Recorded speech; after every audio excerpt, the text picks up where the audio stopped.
All right, welcome to the first episode of Doing Better with Ben Karpinski. That is me, and for a while now, I've wanted to have a series of conversations around the subject of doing better in life. I really believe that life is essentially a constant pursuit of doing things better, so I wanted to engage with a variety of people across a variety of subjects to create pieces of insight for all to enjoy on the internet. First up, I want to talk about something that means a lot to me right now, and that's health and fitness. So I thought the straight-talking Jack Lotzer would be the most, super guest straight up. Jack is the head trainer and owner of STS, Sheriff Training Systems, and one of South Africa's foremost authorities in the ever-demanding field of bodybuilding. He's a really knowledgeable and interesting guy. Hope you enjoy our chat.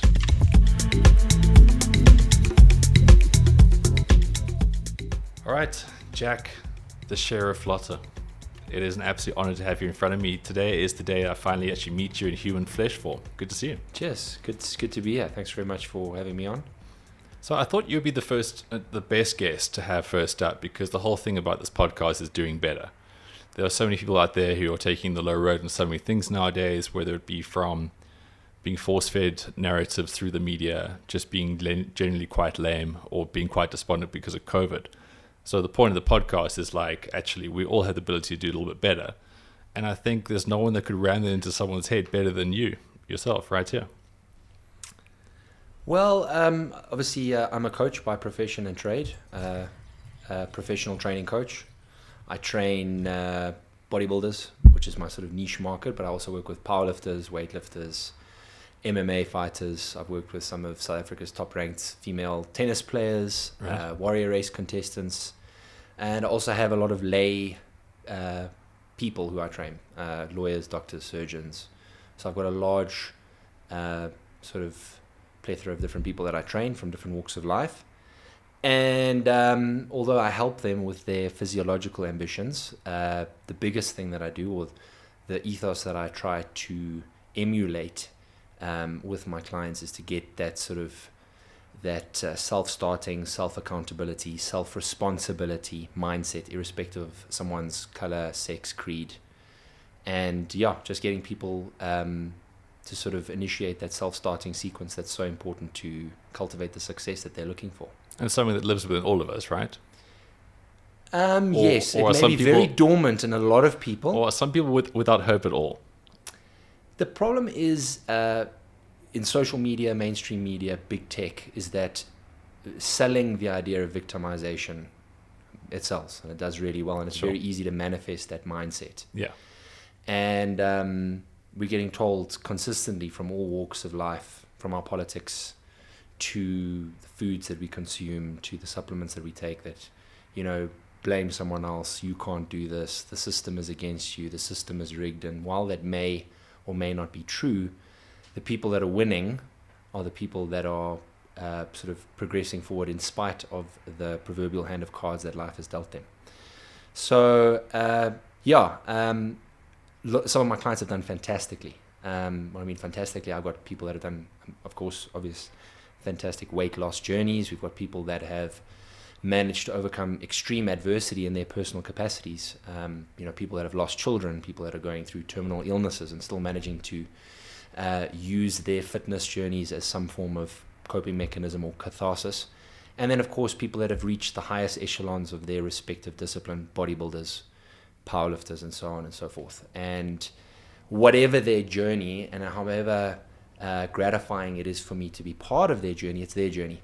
Sure. And I don't hold that trophy above my head on game day. They do. And something that I reiterate to all of them prior to the inception of their journey is that win or lose, it's on them. Yeah.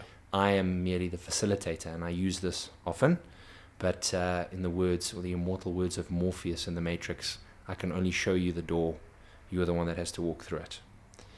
And although I have a good success rate with a lot of my clients and a lot of my athletes that have done really, really well, you don't see how many failures and how many dozens and dozens and dozens and dozens and hundreds of clients and athletes have sat opposite me and said, I'm going to be the next best, or whatever. I have what it takes. Mm-hmm. Believe in me. And I'll sort of sit there with a smile on my face, but in the back of my head, I'm sort of rolling my eyes. Yeah. And, it's the old adage, talk is cheap, show me. Yeah, exactly. You know, it's not my job to sit in and motivate you 6 weeks, 6 months, or 6 years down the line into trying to convince you to achieve the goals that you told me you wanted to achieve with every iota of your being, you know? So there are about 17 different avenues I want to go off just on the back of that, but I do want to just go back a couple of steps. Now, what you do as far as you say, like all of those things there require quite a lot of a person. You don't just study for like a textbook for a few years to be able to do what you do. Where did this kind of start for you as a kid? Were you very sporty? Were you very self-motivated? Did you want to make a change in people's lives? Like, when did this kind of thing start? Like, when did you essentially become the sheriff, so to speak? Was there like a pivotal moment? They say the best way to learn is to teach. Yeah. And I coach my clients and my athletes the way that I want to be coached. And by reiterating a lot of those things to my clients and to the affiliate trainers that work underneath me at my business, kind of reaffirms the fact that I need to double down and I need to lead from the front. So, yeah, where did I learn this? I'm still learning it. I'm still learning. I'm obviously still progressing. I have a lot of my own idiosyncratic traits and shortfalls and failings as an individual, but I think that the key to overcoming that is just hardcore introspection, and it really doesn't take a lot. You don't need a massive academic repertoire to sit down and look at yourself introspectively as often as you possibly can and double down on what's lacking and reinvest and boost what's not. So how did I become the sheriff? At school, was I very sporty? Absolutely not. I was the proverbial skinny kid on the back of those comic magazines, those magazine adverts with Charles Atlas, where the kid was getting the sand kicked in his face and saying, "Hey, skinny." Typical proverbial ectomorph at school. Very, very, very skinny, which I'm very, very grateful for, because going to an all-boys school in my primary school and then later in high school, that enabled me to develop a very thick skin, a reasonably strong character, and a forked tongue, and it allowed me to sort of, learn to stand up for myself and use my wit and my humor in lieu of my physicality. Yeah, so you didn't withdraw and then, identify as someone else who needs special attention. Absolutely not. I was bullied quite badly. Yeah, I also went to a boys' school, but like that was the only thing we had back those days. There wasn't an alternative. You literally just hardened the fuck up. That's it. Like there were no, like, how are your feelings on that? Like, what do you feel about that? Tell me what this makes you think about tomorrow. Like, you'd had to just harden up. Yeah, and on that point, I think that doesn't mean that we can't be empathetic to people that are going through. Oh yeah, sure. I mean, we don't have to be absolute savages. Yeah, sure. But the key is to equip people with the coping mechanisms to deal with that. And I used training and strength training and bodybuilding at that particular stage as, like I said, as a form of catharsis and as a coping mechanism to help me overcome that adversity. And there's no greater fuel than hate. Yeah. Everyone's all for this positive affirmation, and you're so amazing and you're so great. And, some of my best and strongest athletes will tell you that when they're at the bottom of the hole and they've got 5 or 6 plates aside on the squats on their shoulders and they're about to be buried, the last thing they want is you to sort of whisper in their ear, "You've got this, baby." Yeah. They want to be told how shit they are, lift the fucking weight. Exactly. So, I started training, which a lot of my peers thought was hilarious. There was this really skinny guy that, on one side of his wall in his dorm room, he had FHM girls, and on the other side he had guys that were, sort of oiled up and clad in skimpy bodybuilding attire flexing. And guys were like... Wait, when was this, like mid-90s? I'm trying to gauge how old you are. Yes, well, but, 2000s, late 90s, early 2000s. I'm matriculated 2005. Okay. And what I liked about it at that particular stage is that bodybuilding was very like cultish. It wasn't mainstream. It was very against the grain. And in so doing, kind of like, it felt like I made it my own. Didn't have like the best sort of perceptions around it. It was like steroids, guys with small cocks and tiny little skimpy speedos. Look, that's still there. That's still there in terms of the negative stereotypes and things like that. And in a lot of ways, true bodybuilders are kind of grateful for that. And what I mean by that is, like, when some of my best bodybuilders get the, "Ew, that guy's so gross," inside they're kind of like, that's great. That's the form of affirmation that they're looking for. They don't want your approval. They don't want to be on the cover of Cosmo for bodybuilding acceptance. Yeah. They're not interested in that. They're doing it for them. and they're not doing it for your approval. And that seems quite antithetical to what you see on social media, because what I've said often is that a lot of people are replacing the ostentatiousness of cars and money with, like, you know, muscles and tattoos now to try and find approval. But true bodybuilding enthusiasts couldn't care about your approval. They want their own approval. Yeah, I noticed that you've very much dressed in like comfortable pants and hoodies. All the guys I know who are particularly strong and big dudes, I don't see them in a lot of like tight tops. Look, don't get me wrong. I mean, it's thing. good. It is. Look, it is like 5 degrees today, but having said it's that, a bit warmer in here. The aircon can't be on because of the sound. Sure, I mean, if you get a bit sweaty, that's the reason. If you look at some of the biggest guys around, it's actually they feel quite uncomfortable when they get comments. I mean, we'll walk through and like the massive black guy at our gym called Sibusiso Kotelo, who was South Africa's first and youngest IFBB professional bodybuilder. He acquired his pro card in the Philippines. I coached him for that. It was a really, really, really awesome moment. But I mean, when he walks around and stuff like that, he tries to wear hoodies and stuff because, you know, he's walking around and the guy's, oh, true, my man. What powder are you using? Yeah. John Cena. And they touch him and he tries, you know, I mean, he doesn't want to be abrasive or prickly, but you can see it makes him extremely uncomfortable. Yeah, it's unwanted attention. In the same vein, I mean, it would be like someone getting their, you know, a woman getting her new boob jobs and people running up and going, yo, check at those kahunas, and giving her a big squeeze.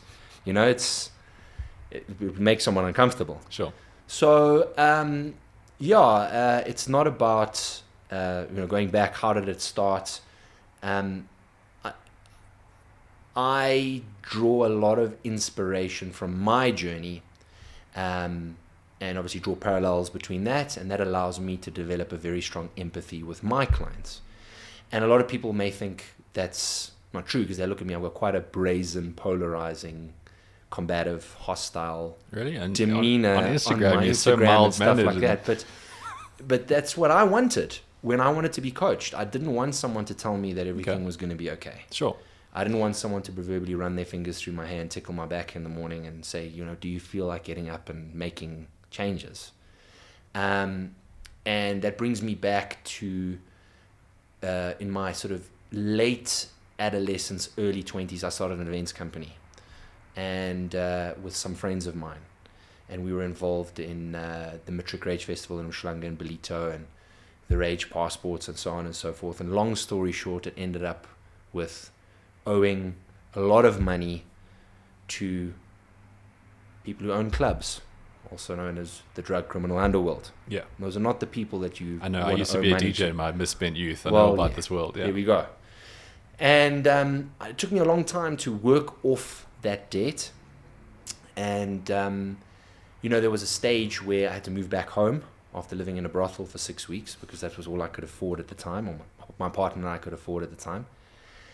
And, I'd pretty much slept all day because I was working all night to try and, fight the creditors off the walls and, meet with people and try and sort this sort of stuff out. 19 years old, very wet behind the ears.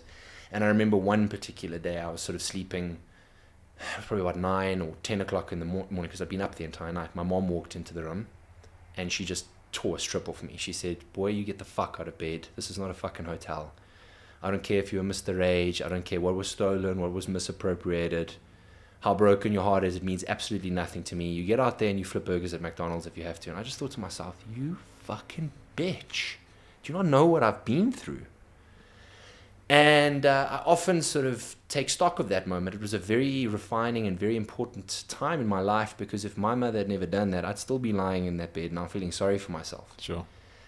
And I can see it. A lot of times I'll sit down with clients and they have that moment. And I try to cultivate the best response in that time, but it's on them.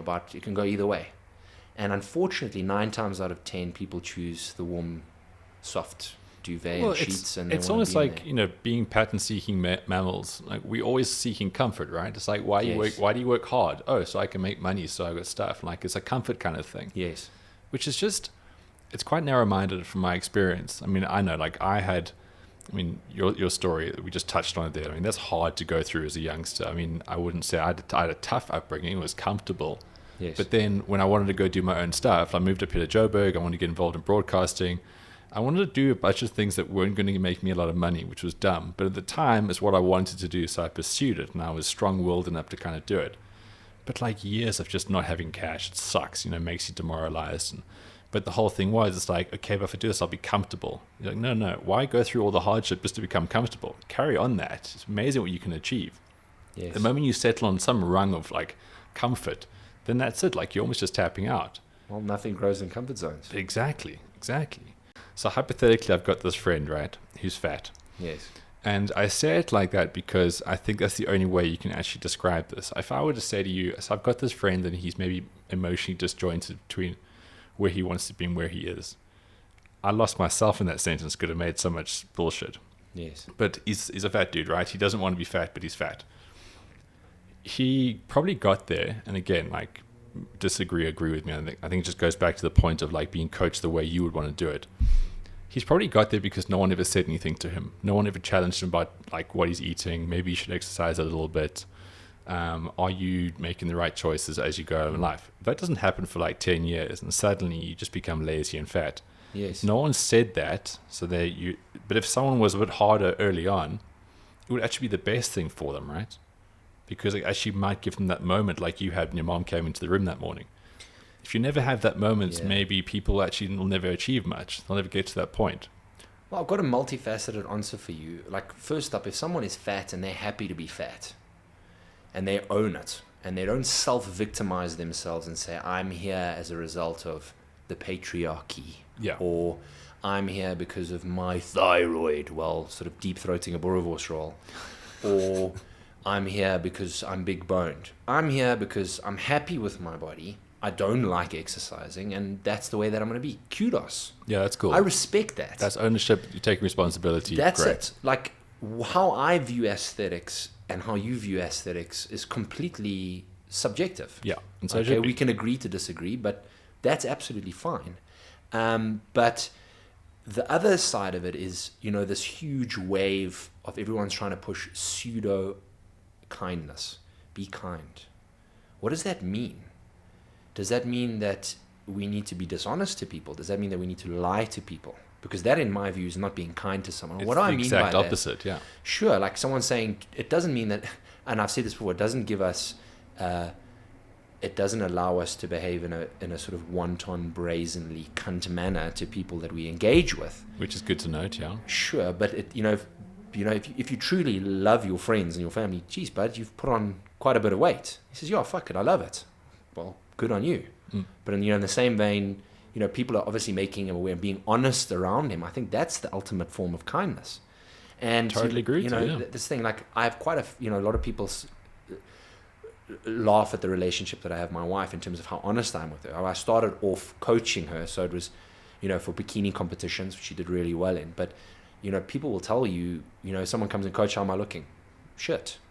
I'm not doing that because I derive any joy in denigrating someone or insulting someone. And conversely, it would make me feel awful to know that someone felt like that. But it would make me feel more awful not to be frank, knowing that person one day, particularly in our competitive medium, when you're being judged on the way that you look and your appearance, they're going to get on stage and they're being told they look lovely by their friends and family, and they don't. So with regards to my wife, I say to her, she's like, babe, how do I look? I'm like, meh. So in the same vein, when she's having a particularly bad day or something like that, and she's maybe feeling weird or odd about her feelings or odd about her physicality, which we know 99% of the time females do. She goes, yes, I'm feeling really fat today. I'm like, actually, you look great.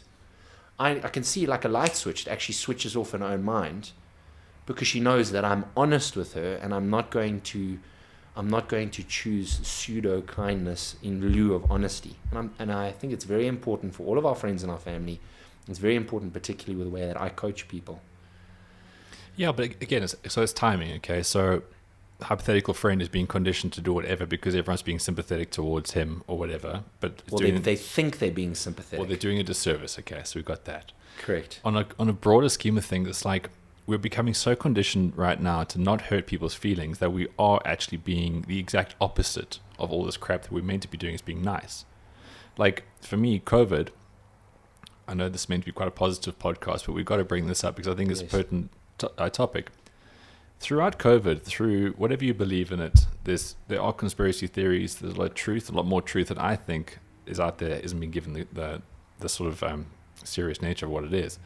But at no stage has anyone ever said through this whole COVID thing, now is the time to really focus on your health. Now is the time to really analyze yourself, almost go and audit how physically well you are.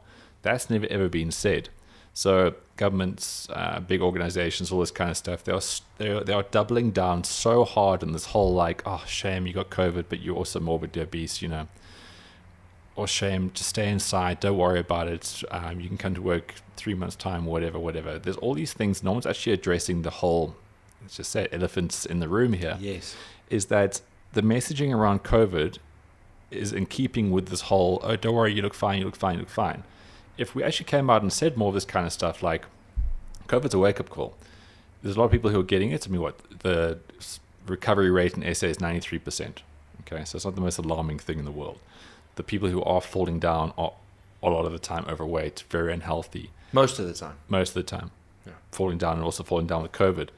Not once has the messaging come out about the fact that this is a time we must actually address obesity, address inactivity, address poor health and diets. And physical health is commensurate with mental health to a huge degree. But that's the whole thing. So now depression's up hugely. Obviously, you see through COVID, you know, a lot of people's integrity being taken away by not being able to work, the health situation. But why do you think it is that people are so, I wouldn't even say risk averse, they are so scared to say this, so because scared. Of political correctness. But it'll be thrown down our throats that you and I have to wear a face mask and we have to social distance and our businesses have to be shut down for the well-being of other people. Well, who are those other people? Yeah. You know, the science and the what, evidence. What role are they playing to balance the curve, so exactly. to speak? The evidence and the science says that those people primarily are overweight, diabetic, have comorbidities that to the vast majority of the time are attributed to health factors that they are directly in control of.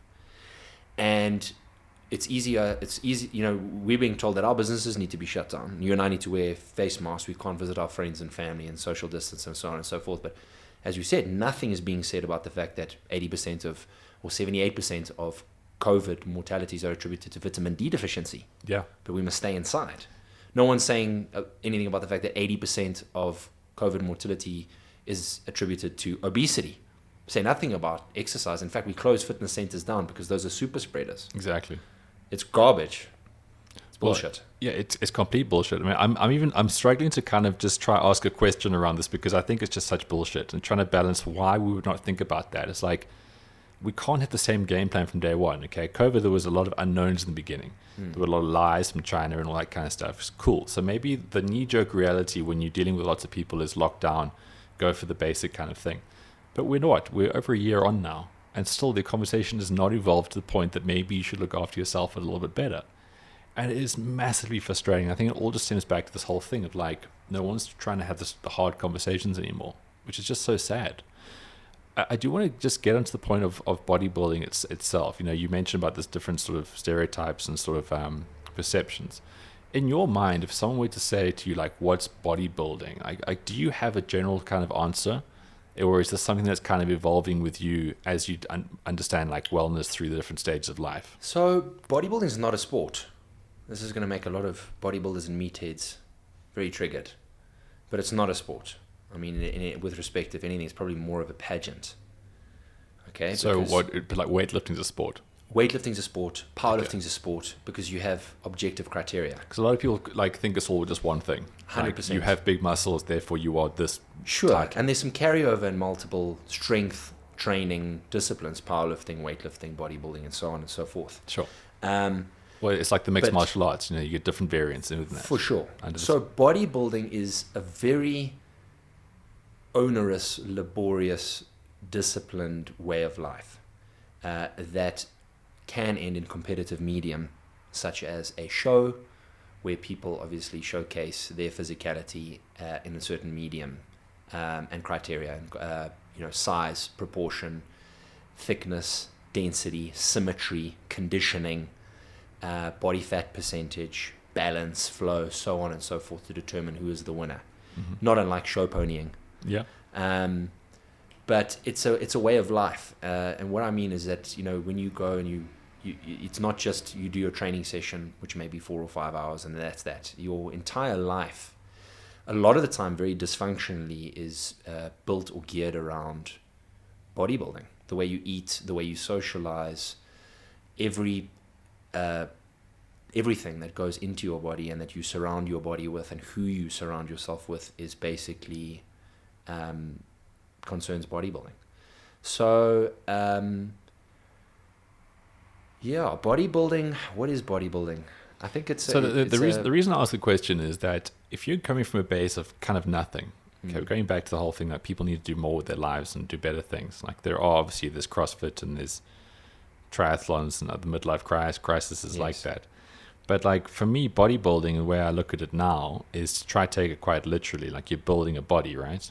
Yeah, so you're increasing your ultimately in its most simplistic layman's terms. You are building your body and you are building your musculature as much as is humanly possible. Correct. It is to create very big, very thick muscles in certain, to emulate a certain shape or a physique that you're trying to bring to the stage, dependent on your genetic propensity. But now, but there's various levels to, because again, people have all these little barriers to why they don't do more in life and try to do more in life, right? So when they say, I'm going to go into bodybuilding, they straight away maybe see the competing stage. Do you think there's a lot more merit in the same principles, but you can obviously, there's different levels you can get to.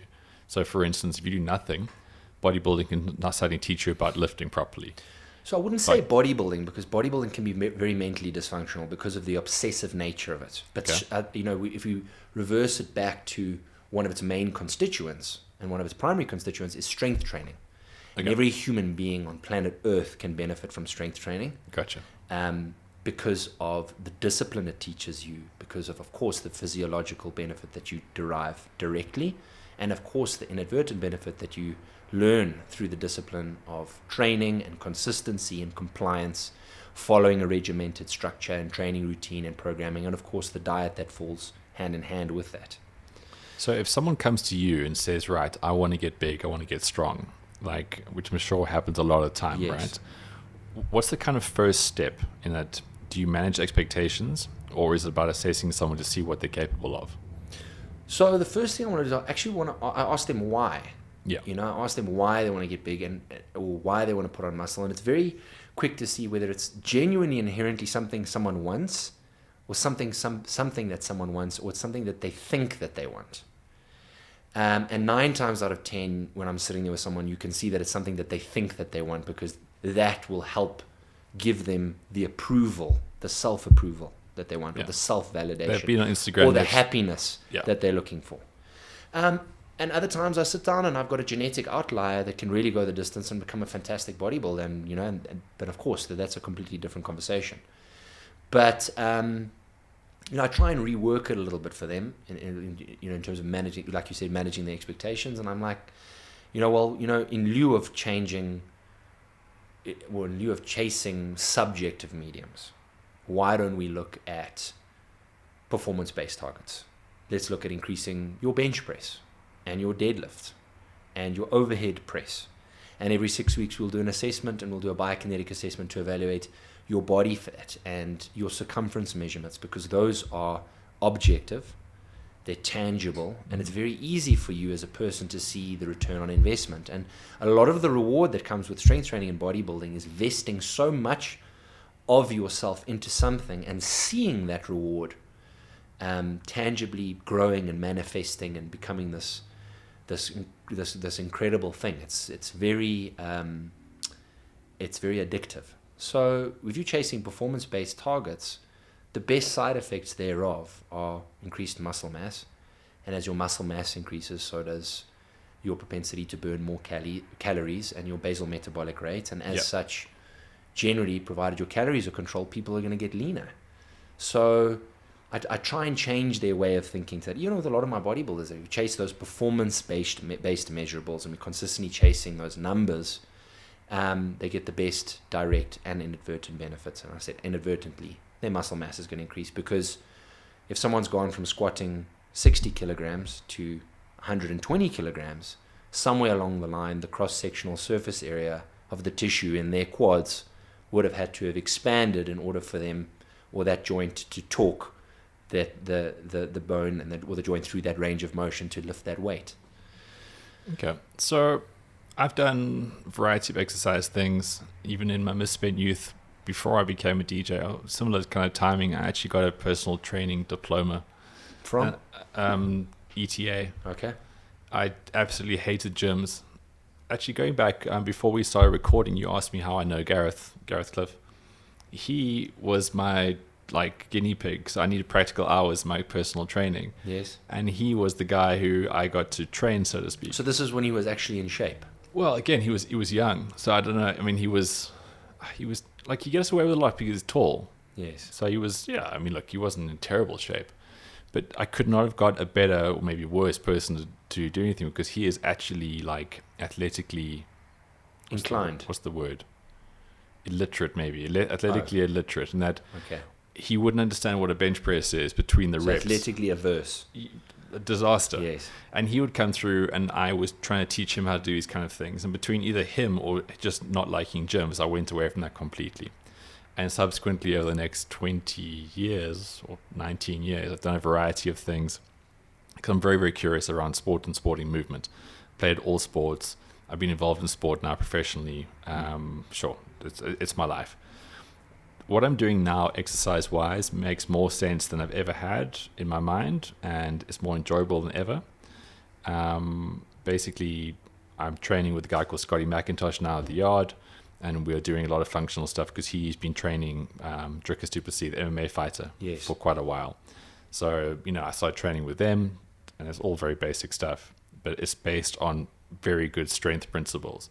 Never working too hard, you never work to failure. Yes. Based on strong first. So reps in reserve. That kind of stuff. Yeah.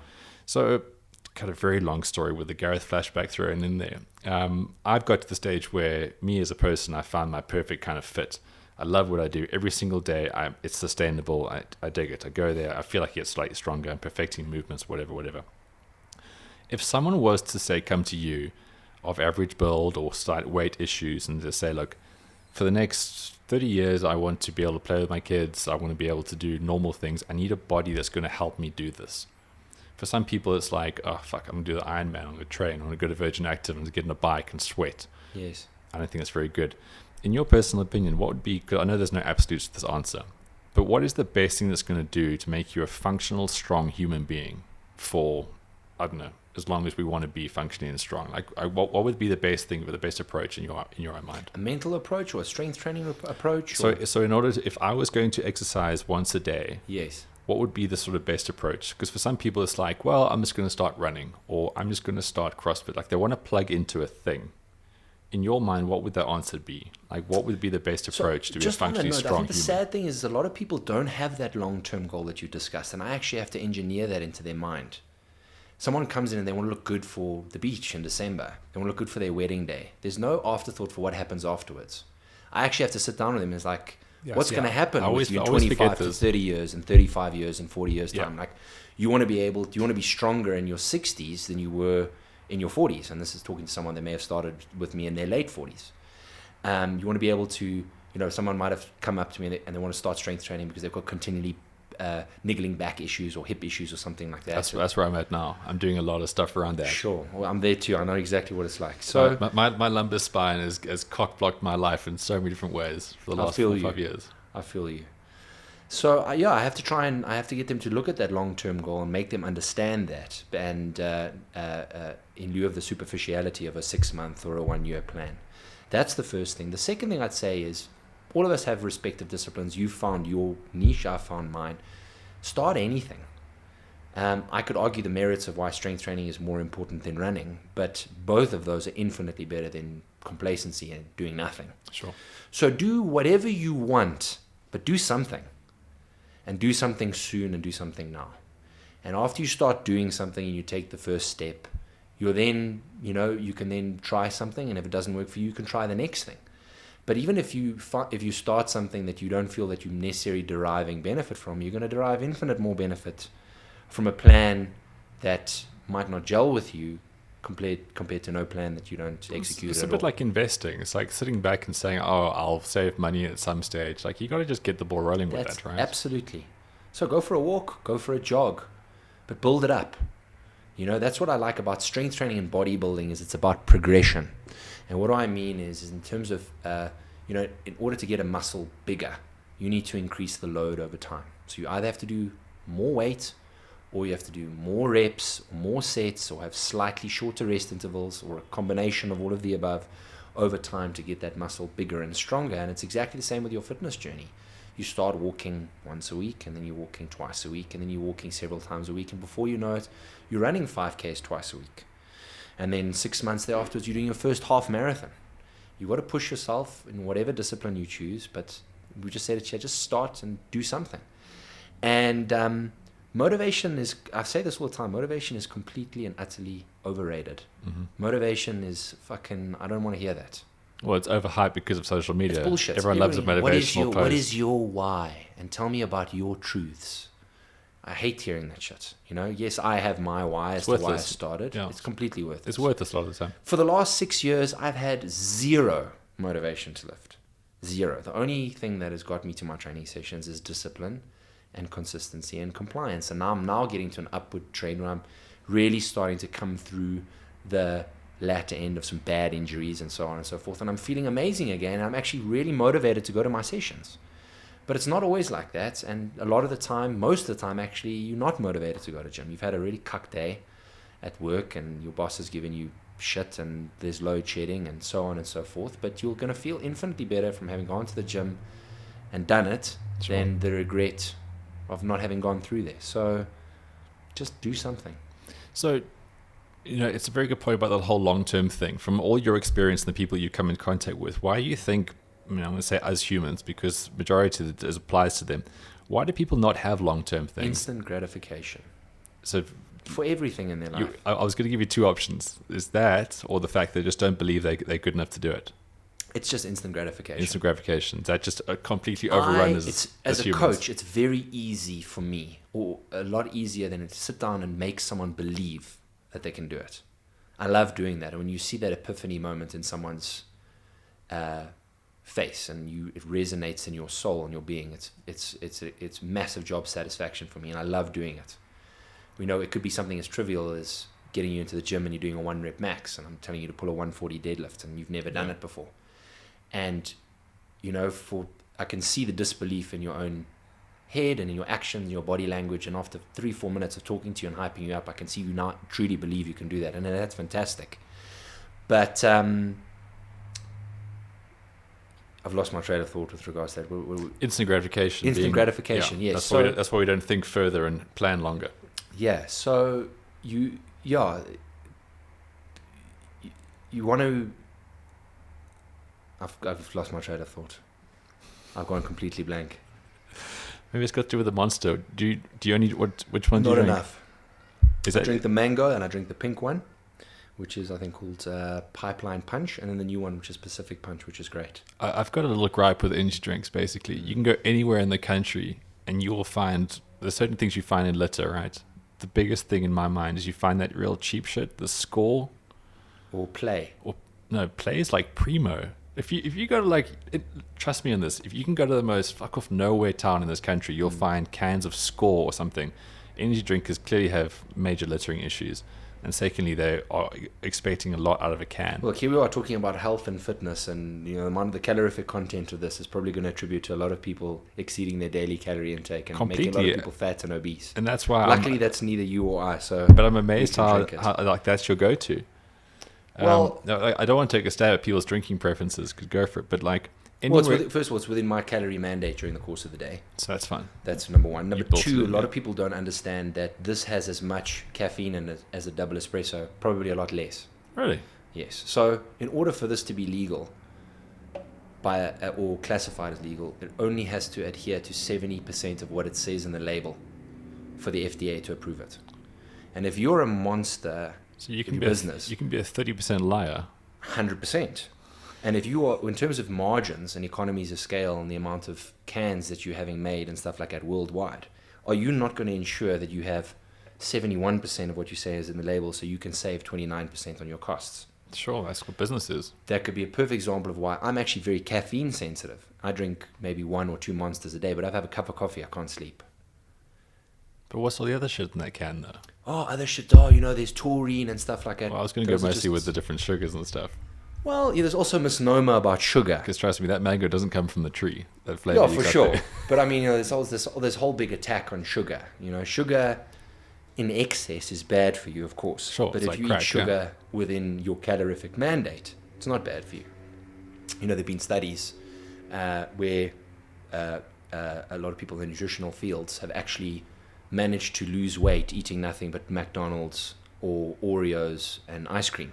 Yeah. Provided they're within a calorific mandate, they still lose the weight. And I mean, you can eat healthily. You can stay away from preservatives and processed foods and refined foods and eat excessively healthy food, and your bloods and your liver function and your GFR and your lipid profiling and stuff like that is going to be infinitely more unhealthy than someone that is eating within their calorific mandate but eating refined and processed and GMO type foods, so on and so forth. See, this is what I really love about your Instagram profile. You do the Ask Me Anything kind of features quite a lot. And I do a weekly Q&A. It drives me up the fucking wall, but it generates a lot of content. But your head is so full of this kind of stuff. Like what you just told me there, no one's ever told me about this kind of stuff. I mean, for a lot of people, I think the reason I brought it up is like instant gratification.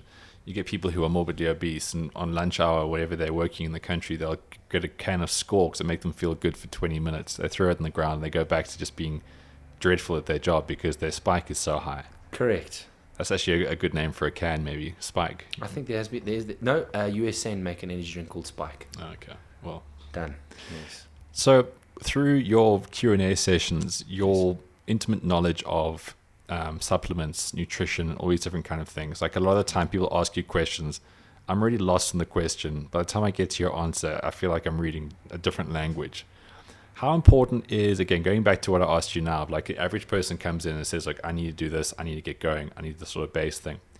How important are certain supplements in you getting it once you get going? And what are the kind of things you should be looking at? Like your sort of, your go-tos, like you mentioned, deadlifting, squat, bench press, whatever. Those are good strength basics. What in the supplement equivalent is things that we should look at? So that's quite a contentious issue because a lot of people are saying, it's not natural. I mean, what do you classify as natural? I mean, if you go to your local supermarkets, 99% of what you find on the shelves is processed, one way or another. Yep. Okay, heavily processed or processed. Yeah, but these are the same people who don't believe in Father Christmas or Superman, all these kind of things. There is no natural. It would be great if we all lived in a fairy tale organic world. Exactly. Yeah. So, first of all, to go back to what we said about COVID and vitamin D deficiency, South Africans in particular, black South Africans in particular, are very susceptible to vitamin D deficiencies. Best way to overcome that is to obviously be in the sun, without sunblock for certain times. Outdoors, 100%, but we can't always do that. And obviously, there's the huge risks of continued sun exposure with regards to certain types of skin cancers and so on and so forth. Vitamin D is very, very important. There's also tons and tons of studies that show that anyone that serious strength training athletes are deficient in two primary minerals, which is zinc and magnesium. Mm-hmm. And obviously, they lose those minerals through the metabolic by-processes of training and sweating and perspiring and obviously electrolyte balance and so on and so forth. And those are very, very important for a plethora of different reasons. The growth and repair of new cells, insulin sensitivity, blood pressure regulation. So I would say zinc and magnesium, very important. Vitamin D3, very, very important. So just to stop you there before we get over too many heads, including mine. Yes. These are things that obviously you get in food and you get in like going outdoors and stuff, but you feeling like as a general sort of consensus, these are things we should be supplementing no matter what. So first off, you would have to eat copious amounts of certain types of food to get the clinically efficacious doses of those minerals. And I can tell you for free, when I say 99% of the time, it's a politically correct way of saying 100% of the time. Yeah. The people are saying, well, I can get that from my food. Show me your food and your diet, please, because I can promise you that those people that are saying that don't even eat close to or remotely adequate food sources to get those minerals or because those you do get supplements. those food smug people. It's like, oh, my diet's so balanced, I'm fine. Of course it is, because they had their gluten-free bread that morning with their Diet Coke. Yeah. Yes. Yeah, so vitamin D, zinc, magnesium, very, very important. I don't think any people eating, most people are not eating nearly enough fatty fish. Right. So they're not getting enough omega-3. Now, omega-3, 6, and 9 are essential. And that means that our body cannot produce out of its own volition, and we need to source it exogenously. We need to get it outside of the body. The problem is that if you're a vegan in particular, right? Oh God, what yes, you just said there is they must plug that in a lot. Yes, 100%. The problem is that we get a lot of 6 and 9 from a basic diet, and 6 and 9 are very pro-inflammatory, which means they promote inflammatory processes in the body, which are necessary for basic survival, but in excess can cause issues. Sure. And another thing is that 6 and 9 are very antithetical to the ingestion of 3. They fight for absorption. Too much 6 and 9 sort of diminishes the effect of 3. So you want to have 3 in isolation. And the best way to do that is to eat fatty fish, or of course get omega-3 by itself. So when you say fatty fish, I mean pilchards, sardine, right. mackerel, salmon. Salmon's also a contentious issue because a lot of the salmon that we find, most of the salmon we find is farm reared. And what does that mean is that those salmon have been reared on soy pellets. We are what we eat. Same thing goes for those salmon. Those salmon are eating garbage, soy, and as such their fat and their omega-3 constituency is greatly compromised. Your mackerel, your herring, sardines, pilchards, that can't be farmed. You can only pull that out of the ocean. Just watch out with the tapping on the table. I'll tell you. My bad. I've got this really cheap rig. Yes. Sorry. Picks up all those kind of things. Yeah, I listen to a lot of Joe Rogan, as I'm sure you picked up, mostly because of just the guy's access to guests. They're incredible. And we've lost the light.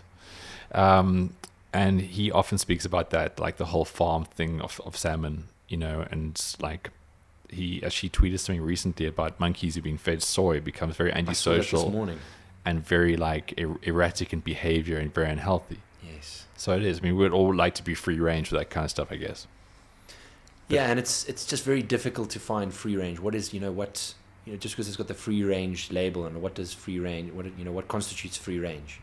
So when you're getting salmon, pilchards, herring, sardines, mackerel, can't farm those. You can only pull those straight out of the ocean. So their omega-3 constituencies are going to be high. So back to the supplements. Obviously, very organic conversation going all over the place, but zinc, magnesium, vitamin D3, omega-3, those would probably be my go-to bread and butter stack. Gotcha. That every single human being in South Africa can derive benefit from. But that's another thing, like when you post pictures of your dinner, I'm not sure what to make of it, because it looks like maybe you're in a mental asylum and these things are going to be with your head and that's with your stomach, because you've got a bowl of actual food and then you have a cup of pills and then that's your dinner. So I mean, like, but that wouldn't, I've got a certain process. For example, I'm taking pills that might help with joint recovery because I've got a lot of injuries and things like that. I've got other pills in there which have nootropic benefits, so that wouldn't be for your average run-of-the-mill. But essentially in there are the ones you've just mentioned as well. 100%. Okay. That's a staple. Those will always be in there. Yeah, like tier 2 we'll get to in a second, but your foundation supplements are those all the time. Yes. Okay, gotcha. So now if you are going into, so we've covered our basics, what we may be deficient in. If you want to get into strength and conditioning and you start obviously going through the weight training, resistance training, start building some muscle, where do we go then for supplements? Because this is where it becomes, I suppose, even more contentious, even more tricky, because I know it's a very personal thing. Like, my needs be different to your needs because you're a bigger human being than I am. You probably do a lot of very different things. But what are the sort of go-tos and what we should be looking at? So supplements may make a very small difference to the outcome. However, I believe in the law of small incremental gains. I believe that if you incorporating multiple different facets to your fitness journey that can make even a tiny percentile of a difference, that amortized over many weeks, months, and years are going to yield substantially more benefits. As Einstein said, compound interest is the most powerful force in the universe. Completely, and the biggest challenge for the instant gratification society. So how much difference would incorporating creatine to your plan be? Probably not a lot, and certainly not a lot to help with you in terms of the instant gratification that you seek in your 6 to 12 week journey. Yeah, because you often see, like, again, going back to social media, YouTube, you'll see these fitness models, professionals, influencers, like with these ginormous muscles talking about creatine and the benefits of, and Yes. like that's their thumbnail. I use creatine, and the guy's got like a bicep the size of a football. Yes. Well, he's also pumping tons of exogenous hormones into himself, which we'll get into in due course. But yeah, so a lot of the time clients will say to you, is this supplement necessary? Does it make a difference? You've come to me because of the results that you've seen my clients acquire with my services. And, the sum is only good. This is the result of this process, or my clients' results are the sum of its constituents. And every constituent plays a role. And that, of course, is inclusive of the supplement arm and the training arm and the diet and so on and so forth. Right. So yes, it does make a difference. And I haven't put it in there for my health, and I haven't put it in there, for shits and giggles. It's important, and you need to incorporate it. And so what I encourage my clients to do is to question the diet and question the supplements, because when they understand it, they can achieve far better results. But there's a very big difference, as I've said on my weekly Q&A, to clients asking me perpetual questions and clients questioning me as their coach. Yeah. The former I encourage, the latter I have no time for. It's not my job to convince you that Exactly. you need to take creatine. That's step one of our relationship. Exactly. I'm the I've professional. incorporated those supplements if you want to know why they work or how they're going to benefit you. I've got all the time in the world for you. But it's not my job to convince you to take it. Sure. I have better things to do. You've come to me because you trust me and because of the results I've acquired and the anecdotal and empirical evidence of my clients. And notwithstanding the fact that all of my clients' blood work is completely immaculate, so you can see for yourself. And I'm not going to do anything that's going to jeopardize either your fitness ambitions or your health or your physiology. In fact, everything that I promote or endorse or advocate is going to assist all of that, from the physiological to the mental aspects of your journey. So before we get into the more interesting stuff, I've got a lot more questions around that, because you are very involved in the actual creation of supplementation as well. Yes. You got your brand that you work heavily with. People always default to I'm starting to train, therefore I'm having protein shakes. Yes. Again, goes back to the whole calorie deficit kind of thing. Yes. For some people, protein shakes in my mind are a bad idea, because you're putting all these calories into yourself after you've just supposedly lost them. But then again, it's also the convenience factor that if you can't eat after training, a shake will just kind of do that. Like, where does that sit with you in your sort of mindset of how these things should be used and how important they are? It's a very valid point that you raised. But by and large, the thermic the thermic rate of protein, your thermic rate increases with the ingestion of protein far more than other macronutrients like carbohydrates and fat. So what does that mean? I burn more calories digesting protein than I do digesting carbohydrates and fat. Okay. So if I were to get 20 grams of protein versus 20 grams of carbohydrates, the calories are identical. They're 4 calories in a gram of carb, they're 4 calories in a gram of protein.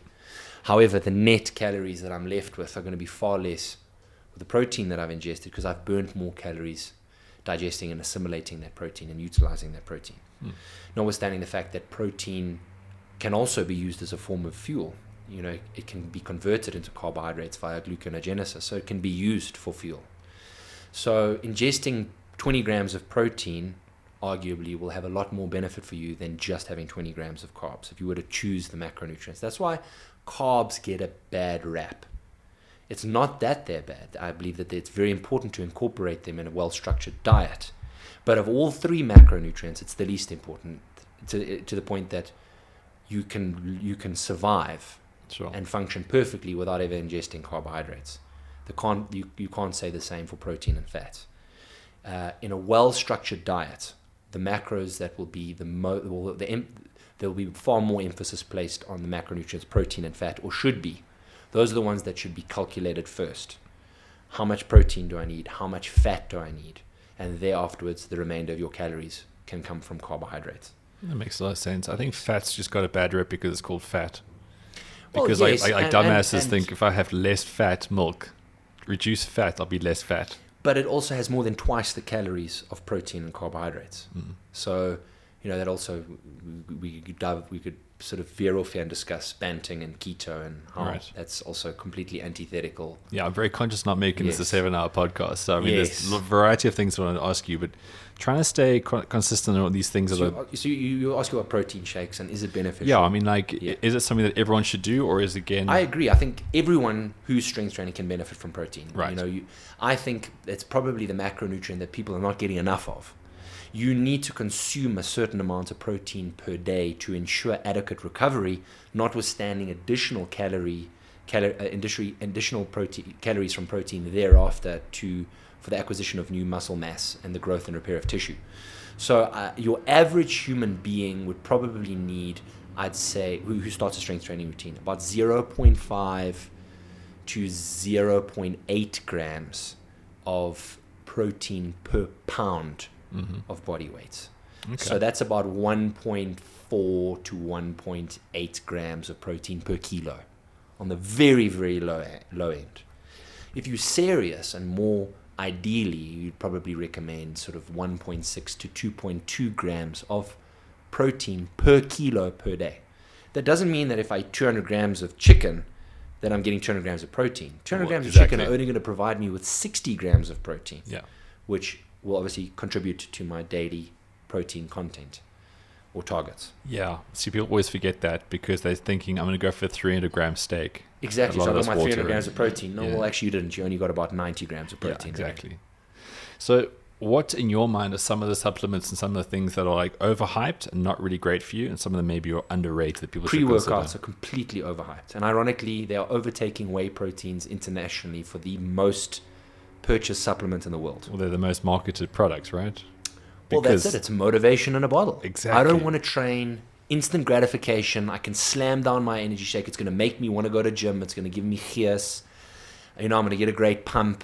Over time, I don't feel like it's working anymore because I've completely torched my central nervous system, not because it's lost its efficacy, but because my body's become completely stimulant dependent. So I go and find the next one that has even more stimulants in it, and I'm perpetuating it, and so on and so forth.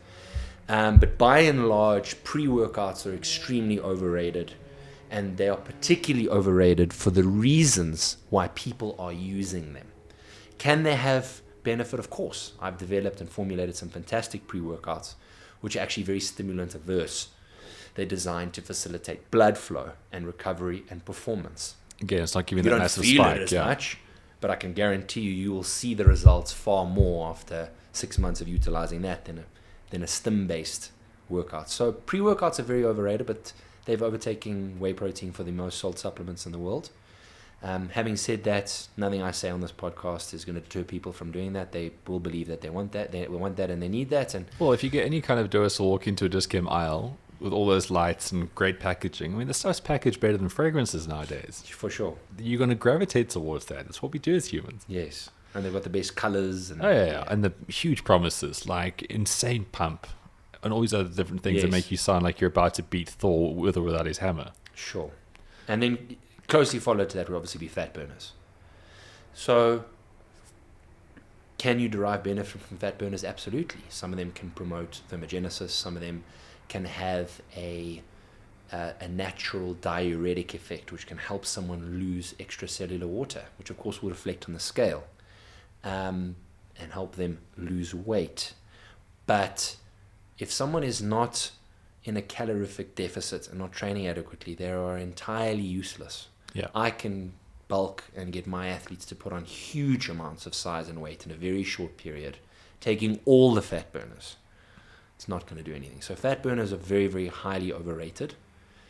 Can they be used as a tool in your respective arsenal or your kit bag as an athlete? For sure. But for the average layman, unnecessary. It's superfluous. And I'd say pre-workouts, fat burners. It kind of makes sense. There's two things you just mentioned right now playing this whole instant gratification thing. I mean, these are very synthetic products that have been pushed out with great marketing and buzzwords. That's it. But it's the placebo effect. I've got the fat burner. I'm now burning fat. It's so. I kind of put that. You start a new running regime as an outdoor running enthusiast, and you get yourself a new pair of trainers. Just the feeling that comes with lacing up your trainers for the first time, and you kind of that mental sort of carryover. It's part of the process. So if it helps someone exercise and it makes them feel great about themselves, go for it. Sure. If they're in a calorific deficit and they're training and stuff like that is on point, of course it will make a difference. If it's not, so just a reminder that the calorific deficit is like almost like you're putting out more than you put in, right? So let me give you. Is that like what's the easiest way to describe that? Right. So every human being has something called their BMR, which is an acronym that stands for basal metabolic rate. That is the amount of calories that your body will burn at rest, and that is determined from your genetics, your gender, which we'll get into, one of the two, and of course the amount of muscle mass that your body has. The more muscle mass you have, the faster or the greater your basal metabolic rate is. And that's which is ideal, right? Correct. That's what we're going for here. Yeah. More muscle you cultivate, the more fat you burn. So your basal metabolic rate, you'll calculate. There are a lot of different formulas online. Quickest way to do it is go to Google and type in BMR calculator, and you'll put in your height, your gender, your age, of course, sorry, tapping the table, and your weight. Yeah. And once you've put that in, it'll tell you what your BMR is. Which is not it's a very sort of broad brushstroke answer, but it's 6 of one, half a dozen of another. You don't have to go and specifically select one. Once you have that figure, the next acronym that you need to be concerned about is something called your Tdee, which stands for your total daily energy expenditure. And the way that you calculate that is you'll take your BMR, which you've obviously just got from your Google calculator, sure, and you multiply that figure by a figure of in between 1.1 and 1.4. Now, to simplify this even further, you can even get a Tdee calculator on Google. So you can type in there Tdee calculator. So what I say is if someone is very sedentary, they'll probably multiply their BMR by a factor of about 1.1. Okay. And that'll give them the amount of calories approximately that they burn in any given day. Someone's very sedentary, they're overweight, they're obese, they do next to no activity, a profession that's got very low physical expectations of them on a daily basis. And someone who is hyperactive, an example of which would be someone who works all day and then sort of moonlights as a paramedic at night and as a spin instructor and trains twice a day, would be quite hyperactive. Their figure would be more closer to a 1.4. So someone like you and I, and this is a bit of a thumbsuck, obviously I've got a good sort of intuitive feeling of where to approximate that when I look at someone's physique, via somotor type profiling. Are they ectomorphic, mesomorphic, or endomorphic? Are they skinny? Are they fat? Or are they quite muscular? And so, but someone like you and I would probably be about 1.25. Mm-hmm. That is our total daily energy expenditure. And that is the amount of calories that we need to consume to maintain our weight on average. Okay. So if we eat those calories every day, on average, our weight might go up a little, might drop a little, but it'll generally stay the same. In order to lose weight, I need to consume less calories than that figure. Right. On average, over time. And in order to gain weight, I need to consume more calories than that figure on average over time. So as a rule of thumb, once you've calculated your Tdee, and just to recap, you can go onto Google and type in Tdee calculator. I would say try and aim healthily and realistically for a figure that's about 350 to 500 calories under your Tdee to lose weight comfortably, healthily, and sustainably over time. And on the other side of the coin, like I've always struggled to put on weight. I've come like terms with that. And also like this kind of training I want to do now is more sort of functional strength and speed related. Yes. So I'm not so bothered about that anymore. But if you are looking to kind of gain weight, like what you just said now for weight loss is very simple in my mind about the numbers. What would it be on the other side of the coin? The same. Exactly the same. Now, this formula, when I say to my clients, is... Sorry, Jack, do you mind just moving your phone about? I feel like I'm getting some feedback. Go for it. Like I said, this is a very cheap studio. We're going to just move things. Okay, I think that's good. So you will, that'll just give you a very broad brushstroke understanding of where to pitch your calories at the beginning. Right. You should aim to lose around 200 to 300 grams per week on average at a 500 calorie deficit. Mm-hmm. Now, that doesn't, after your first week, you haven't lost any weight. Oh my God, I need to reduce my calories. rather equate it over a 4 to 6 week basis, because hormone levels, stress, water, your training intensity might increase water, the way in which you sleep, and so on and so forth. So on average, over a sort of 6 week period, say, have I lost to 200 to 300 grams per week? I have, great. Then the deficit is working. If I have not, and I haven't lost that much, then I can increase the deficit somewhat from maybe 500 to 550 or 600. And you'll sort of, so the refinements or the revisions or the edifications you make to your plan going forward are far more important than the initial figures. And that is very subjective. It depends on each one of us. And that's why, my role as a coach is so important. I take the guesswork out of that for their clients. For consistency's sake. But I mean, the thread is very clear here. And it's the same for someone wanting to gain weight. Yeah. So for someone like you who's very ectomorphic, I know. So let me reverse this a little bit. So motor type profiling, like I said, I brought up endomorph, mesomorph, and ectomorph. It's a very antiquated form of evaluating someone's body type, but it does the job though. If you broad strokes. Terms of, for looking at someone, I can tell, I have an inherent understanding that you can probably get away with eating more calories than someone that's more endomorphic. Yeah. So I would pitch your calories a little bit higher, and I'd probably aim to get you to put on maybe 300 to 400 grams per week. And I know that I could do that quite sustainably and realistically for quite some time before it'll be the law of diminishing returns, and we'd be putting on more fat than just muscle and water. Yeah. And I would adjust that accordingly. But again, the thread over time, not instant gratification, it just keeps coming back over and over and over here. Absolutely. So I do need to give my clients that instant gratification. And the best way to do that is to give them performance targets in the interim. So they'll sit down, they'll have a 6-month goal or a 1-year goal, whatever it is, and I reverse engineer the process for them. I'm like, cool, this is where you want to be in a year. This is what you need to do, or this is where we need to be in 6 months. This is what you and I need to be, or where we need to be in 3 months. This is what we need to do on a monthly basis. This is what we need to do on a bi-weekly basis. This is what we need to do on a weekly basis, and this is what you need to do on a daily basis. Sure. And when we are chasing weekly performance targets, every time they come in, they are actually getting that instant gratification, because last week you bench pressed 75, this week, or you bench pressed 75 for 5 reps. This week you did 75 for 6. Mm. So they're getting that instant gratification each and every week. They're getting that huge fulfilling sense of reward, and pretty soon you add up all those inches, and that's going to make the fucking difference between winning and losing. You've got that 6-month period, and someone all of a sudden they've hit their aesthetic measurables. I'm looking really good. I can fit into this dress, or I'm looking a little bit better, and it's as a result of all of those performance-based measurables that we've incrementally accrued, and small incremental gains over that period. It makes a beautiful thing, and you really are just a better person. So supplements that are maybe underrated, people aren't using and should know about. Creatine.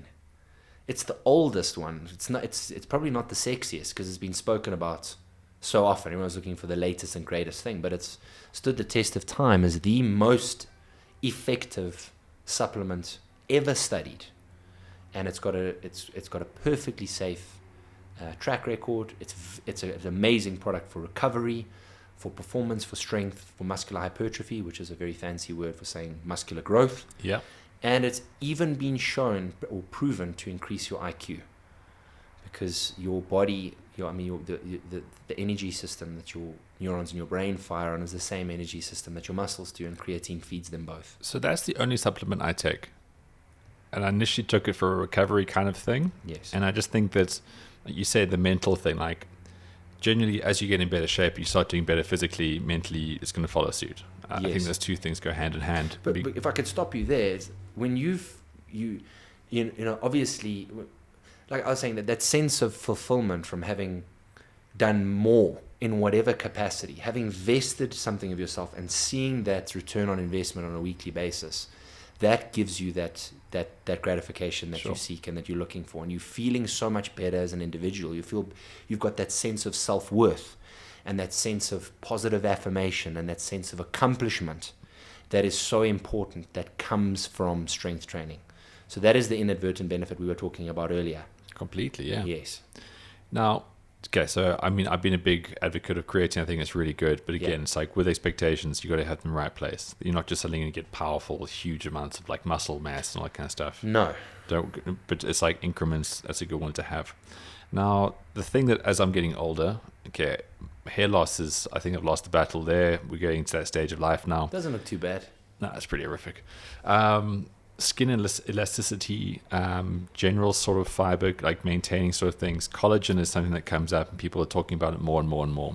Well, on that note, over the age of 30, if you are not strength trainer, you can lose up to 1 pound of muscle mass per year. Wow.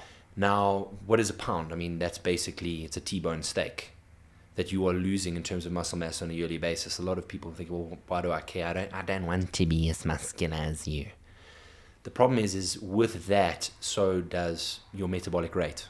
But that's just it, because you need, that's such a muscle so important for so many different things rather than just size. It's so important for overall health. Yeah. There are no downsides to being strong. There are no downsides to having too much muscle mass, unless you compete in a sport where you could argue that it slows you down or something like that. But there are never ever any benefit.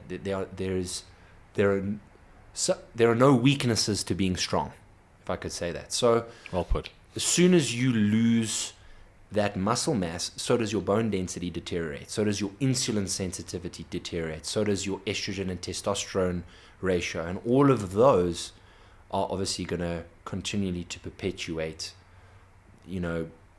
mental feelings of malaise, feelings of well-being are going to go out the window. Aesthetically, you're not going to look as good. Your muscle tone, body fat disposition, where you're holding water and fat is going to change. Yeah, you're welcoming depression and low self-esteem, no doubt. Absolutely. So, yeah, just on that note, but you were talking about collagen. Yeah, so like I'm 40 in December, and these kind of things I want to invest more time into because I can, I'm getting older, I've got more resources now, I've got more time, I've got more focus for anything else because things make a lot of sense to me. So the next kind of thing that I'm looking at is taking on collagen. Supplements that are obviously saying this is really amazing. Various brands are throwing it out there at various price points. Why is that a good supplement, and what is something to look for in that? So as your muscle mass deteriorates, obviously, so will the connective tissue surrounding that muscle mass, tendons, ligaments in your joints. Obviously, people start falling apart. People don't get old because of age. I mean, yes, they do, but people physically get older and weaker and more frail as a result. All of that is attributed to the loss of muscle mass, or can stem from the loss of muscle mass. Mm-hmm. So to protect your joint integrity and things like that, it would make sense to consume the supplement or the constituent that helps the formation of tendons, ligaments, and joint integrity. So there's a lot of evidence to support the fact that ingesting collagen can help hair, skin, nails, and of course connective tissue like tendons, ligaments, and that in your joints. But this would also be something worthwhile to take if you are pushing yourself harder, right? I mean, if absolutely, using it on a prophylactic basis to mitigate injury. Right. And anyone that is serious about strength training has resigned themselves to the fact that at some stage when you are pushing yourself, no matter how good your programming is, injury is part and parcel of the process. Sure. So taking collagen definitely can definitely help, and taking the right amount of collagen and other constituencies that might aid,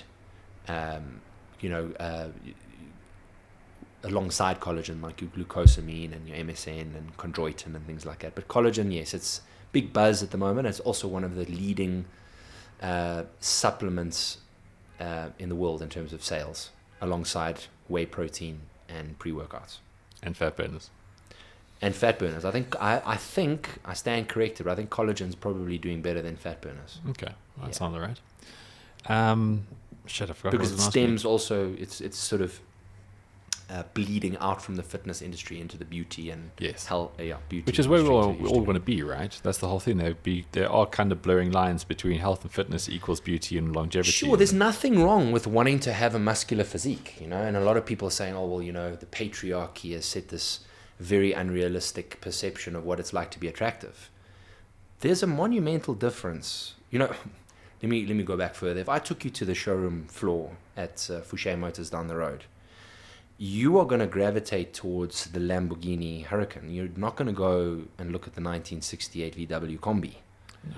Okay, it's not taking anything away from the combi. The combi has attributes and usefulness in a different capacity, but inherently, you know, people are going to gravitate more towards the Vitruvian male, and, you know, well, it kind of like gravitates towards the result of peak performance.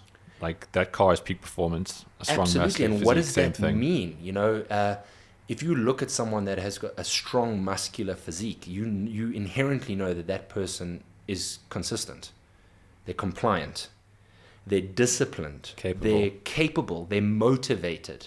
That physique speaks an infinite amount for and behalf of them without them having to open their mouths. So true. You know, so it's also what I don't like about this sort of huge glorifying obesity movement. It's the promotion of just sheer mediocrity. There's nothing special about sitting at home and stuffing cheesecake in your face and getting fat. No, anyone can do it. Sure, some people might find you physically attractive, and that's fine. Yeah, they're called feeders. There's actually a show about that. For sure. But, you know, I find mediocrity, or the idea of participation trophies, I find that's completely antithetical to what I am and who I am as a coach. It's becoming a very everyday sort of cancer as society's falling over itself to try and understand mediocrity and almost celebrate it. Like it's the most odd kind of thing. It's peculiar. It's a very odd thing. It's even a stranger thing to constantly kind of discuss, because we'll never get that. I'm saying we, not trying to be smug. It's just that you've got to get your mind to a certain point where, like you say, like that physique, there's a reason why it's attractive, because it's capable. It says a lot about people. The self-esteem, the discipline, all these kind of things. But that's not even an argument. It is as true as you can get about something. Like it can't be debated. Like it's a solid thing. I just don't get. Again, it's like people falling over themselves to try disarm that for something else that's just inferior. It hurts my head. But again, I don't want to deviate too much and that kind of stuff, because that will get me off on different tangents. Definitely we can have 4 or 5 podcasts, because then you could get the whole argument. You only look like that because you took steroids. Yeah. And if I took as many steroids as you, I could also look like that. Well, I know from a sporting perspective, steroids doesn't make you faster than Usain Bolt. Well, I just say, if you could take steroids and just look like it, I'm sure you could just take steroids and become one of the most well-paid actors in Hollywood and the governor of California. And yeah, good luck on that. You could, 7 times Tour de France winner and so on and so forth. And let me know how that works for you. Well, it's like saying you can put a jet engine onto the back of a Fiat Uno and say you'd get the Nürburgring lap. That's record. it. It's exactly the same as saying if I had all the support structure and energy and that Steve Jobs had in his business infancy, I'd also be a multi-millionaire. I also would create my own app. I'm sure you would have. Good luck with that. Let us know how that goes. Go do it just to prove it. Absolutely. It's so easy. We're rooting for you. I want you to do it. Completely. That's it. Prove us wrong. Where do you stand in the whole thing with sleep? Now, I love sleep for various reasons, because, I mean, when I worked at Cliff Central, I worked in the morning show where I woke up every day at 4. That fucked me up so badly. It was a very bad time in my life. It was good because I got smarter hanging out with Gareth and learning the ability to talk, and it introduced me to a whole bunch of stuff. But physically, I'd never been worse. Like, I was very feeble and just frail and just useless. And I thought it all based on the fact that I was never getting a good night's sleep. No matter who you are, waking up at 4 in the morning, I don't care if you're Rocky, training for a fight, or whatever, it's not a good thing to do for a long period of time. Fast forward to today, I'm generally getting 7 to 8 hours of sleep, and I feel like I'm starting every day like I can do something. What's your personal take on that? Sleep's so important, but it's also a contentious issue, because what do you say to people? Sleep harder. Some people can't just switch off. Some people have no problems falling asleep. I'm one of those people, very luckily. My wife doesn't. She really struggles to sleep. Sometimes we sleep in different rooms. But is that not something that should be analyzed as well? Because if you can't sleep, maybe there's imbalances and other stuff in your life. Sure, right? you can put corrective measures in place, and you can set structures which can help manifest in greater sleep hygiene. But it's about managing expectations again. For example, if someone hasn't had good sleep routinely, managing the expectations of what their performance output would make them feel a little bit better. Okay, cool, your sleeping hasn't been great, so maybe it's not great to push your 1 rep max today. managing the expectations in terms of the instant gratification. I didn't push enough. Maybe it's my supplements. Maybe I need to do this. Maybe my training program's up. No, bud, you've got a newborn kid and you haven't slept well for the last 4 nights. Yeah. It's okay. Don't be so hard on yourself. That's what happens. For sure. But you can definitely put in habits that can help manifest in better sleep hygiene. Turning off your phone at a certain time. Getting into the habits of getting into bed at a certain time, reading a book, switching off proverbially from TV and technology and your phone and your laptop and all that sort of stuff, and trying to get into the routine and the rhythm of going to sleep at a certain time and waking up at a certain time, or setting your alarm rather at a certain time. The consistency is really important. That's there, it. yeah. Can help do that. But it's sleep's a whole other issue, and yes, it's extremely important. Lack of sleep can be unbelievably deleterious to your performance. I read a stat the other day from someone I follow on social media. If you have a very bad night's sleep, it can jeopardize your protein synthesis the next day by a minimum of 12%. That's not good. It can result in a 23% increase in cortisol. Cortisol is a stress hormone. That'll help. That's going to manifest in fat accumulation, the degradation of further muscle tissue, holding more water. Not great. You do that over and over and over and over again. And again, we're trying to add a whole lot of other little things that are going to help make those small incremental progresses, or attribute those small incremental progress. And you've got something that's making a 23%, just ruining all that progress on a daily basis. Sure. Yeah. I just really find like people I post a fair amount on Instagram because I use Instagram as I feel like my memory used to be really shit. It's getting a bit better now, clearly because of sleep. We'll and chat creatine. about nootropics. Yeah. So I'm terrible with names and faces. Like a lot of people think just because I'm a prick, but I genuinely do not remember people that well, and I have to wear glasses nowadays. So sometimes I visually just don't pick you up as well. It's dimly lit room, bad chance I'm going to recognize you. But I found that like the more sleep I've been getting, I've just become a whole bunch sharper. And it's just the one thing I always tell people when they look at my Instagram stories or whatever. It's like, how do you do this? What do you eat? What do you do? It's like, firstly, get your sleep in order. That's been the most monumental change for me in the last year. 100% concur. And it's just invaluable advice, but again, it falls on deaf ears. Well, the thing is, people say I haven't got time to get 8 hours, but do you not want to be better for 10 hours, or do you want to be so for 13 during the day? Every single person that says they don't have time for something means that they're prioritizing something else that they feel is more important to them, without even being aware of it. But it's amazing how the same person can tell you what happened in the series on Netflix, which they've just binged to shit for the last 3 weeks. Incredible. Yeah. It's purely coincidental. Yeah. So you're going to be a dad quite soon?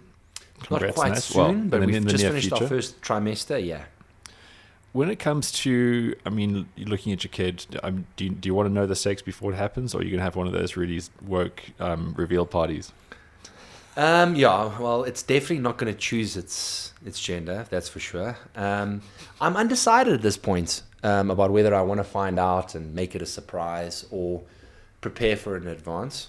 It's quite a daunting thing, knowing that you're going to be a parent and a father, and obviously I'd also like quite a lot of runway to prepare for that in advance. And I think maybe knowing its gender will help me do that. Know if I'm going to be raising a man or I'm going to be raising a woman. But also super exciting, just to be surprised on the day. So I don't know how I feel about this point. My wife's the boss. Well, I guess it's a team call, yeah. That's it. Whatever she decides, we'll have a look at it, and we'll But at the moment, we're playing it by ear. Okay. It's too early to tell. The reason I ask is obviously like everything you said now about yourself and how you conduct yourself around physical excellence and what you've done with your clients. When it comes to raising a kid, a lot of people will be very hands-off about the things that we've just spoken about. But I'm of the opinion, even though I've never wanted kids and I still do not want kids, that's just not my thing in life, should you not be a lot more hands-on with the amount of knowledge that we have nowadays of how to be physically superior to where we were 30 years ago? Where do you kind of draw that? What's your sort of take on, should kids start exercising quite early? If so, what kind of stuff should they be doing? Or is just like random play kind of like the thing that should be produced or promoted the most? Well, I think it's non-debatable about the benefits of the nuclear family. Having a mother and having a father, and your chances of success is a direct result thereof of having both of those figures in your life throughout your childhood and your adolescence. And kids emulate what their parents do. And I think strength is very important from a masculinity perspective. again, we've just discussed it's a building block. how physical strength manifests in mental strength and how important it feels to win and succeed and achieve and develop. And you do that through your physical training. And obviously doing that in your personal capacity, your kids, your children will emulate what you do in their personal capacity. So I think inadvertently they'll derive benefit from how you behave and act. And getting back to masculinity, I think it's extremely important as a man and as a father to be a protector and a provider. And I think physical strength is very, very important to both of those facets that I've just discussed. Again, obviously because of the mental benefit that comes with those as well. But yeah, I think that, again, we can go off age, in the attack on toxic masculinity and so on and so forth. But kids emulate what their parents do, and if their parents are strong and their parents are deriving benefit from an exercise regime in the manners that we've just discussed, they will too. And again, inadvertent benefits of consistency and discipline and routine, all of those I think are cornerstone to raising a good, well-rounded child and human being. It's so important because also giving purpose. A lot of kids don't really have a lot of purpose, so that's why they do things that aren't going to be really good for them. But if you provide them with that purpose, you're only going to get something else that's good. Sure, and I think that the respect and reverence that your kids have for you, knowing that their dad is strong and their dad can protect them and their dad can provide for them. That doesn't mean that I have to whip my shirt off and flex my muscles every time my kid's looking at me. But just knowing that, that if they need their dad to come and check the closet for a monster, that they inherently feel that their dad is the man that is equipped to protect them from that threat, and they don't have some soy boy fanny who they probably fear would be pulled into the closet and gang raped by the boogeyman and the monster that's waiting for them there. I haven't heard the term soy boy in quite a while. Yeah, it's a very, very positive thing, that, because then also instills something that they're going to then take through that next generation. Like if you've only got soy boy references, you're not going to produce a whole bunch of, positivity. Yeah, true. There's no other way of saying that. I mean, I'm dancing around the topic of not trying to sound too offensive to someone who wants to be. But also with, again, the old adage, with great power becomes great responsibility.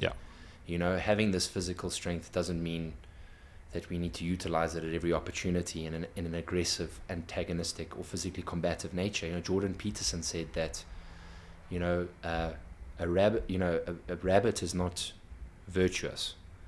A monstrous man that chooses not to act monstrously is truly virtuous. That's very profound. Important. Yeah.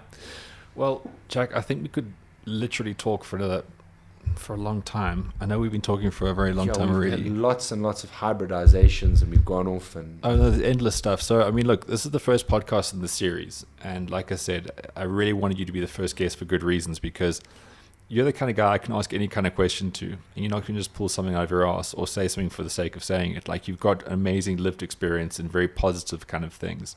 And I think... obviously following you on Instagram has reminded me of this, and kind of goes in contact and getting to know you personally has been a real privilege. Going forward, we've spoken about a whole bunch of things here today. What's like the one sort of takeout you'd like to share with someone who is, say, maybe feels a bit down, maybe feels a little bit incompetent is the wrong word, like they're not really achieving what they could, but they also don't know really how to really kickstart themselves to being better at something. Like, you're an incredible motivator because you're on my wavelength, and that tough love is your love for a lot of people, and I love that because I think it's effective. What's the one sort of takeout? Like, if someone was to go home today and think, you know what, fuck it, I'm not going to work out today, or you know what, I'll eat healthier next week. Like, do you have something almost like a mantra that you could share as like a takeaway for these kind of people? That was the longest question I've ever asked in my life, but I think you know what I mean. Like, if someone was to really just take one thing out to try to be motivated to be slightly better, in your mind, what is that? There's nothing wrong with experiencing emotion. There's nothing wrong with going through a tragedy and living it and feeling it. You get fired.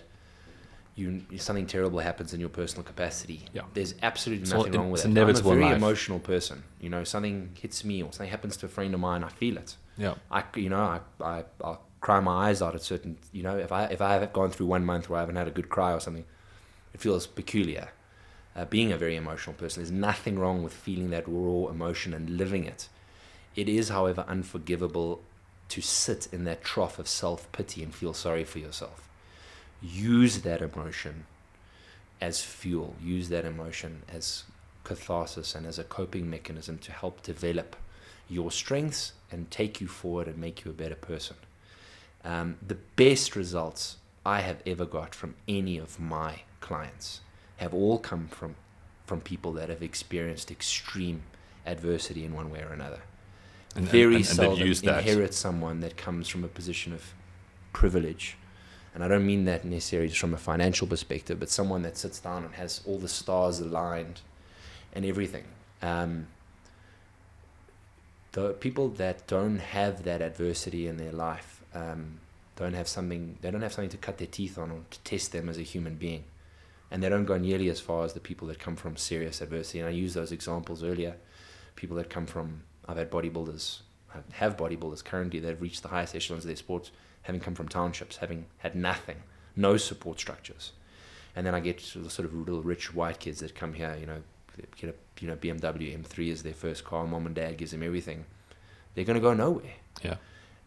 Because they don't know what it's like to live in their car. They don't know what it's like to diet on bread. They don't know what it's like to work 2 jobs just to afford your gym membership. They don't want it nearly as badly. And it's, it sounds cliche, but it's true.